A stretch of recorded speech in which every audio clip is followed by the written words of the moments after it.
Samsung Galaxy A21. There have been abundant Samsung Galaxy A21 leaks this year, and now, thanks to a fresh render leak, we get a full view of the phone. The latest leak tips that the Samsung Galaxy A21 will have a hole-punch display and a quad camera setup at the back. There's also a fingerprint scanner that can be spotted at the back. The Galaxy A21 has been previously tipped to pack a large 5,000 mAh battery and be powered by the MediaTek Helio P35 SoC.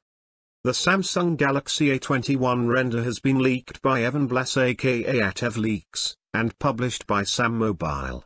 The smartphone is seen from all angles, the front, the side, and the back. Up front, the Galaxy A21 is seen to sport a hole-punch display with the cutout placed on the top left of the screen. There's considerable chin at the bottom of the display, while all the other sides sport slim bezels.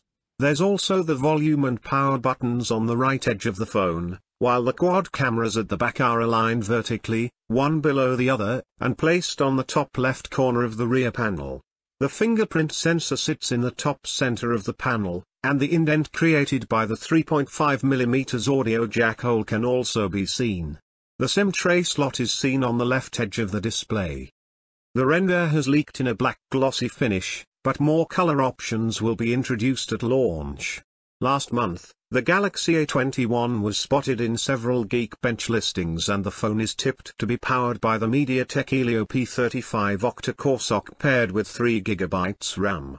The phone was listed to run on the latest Android 10 software.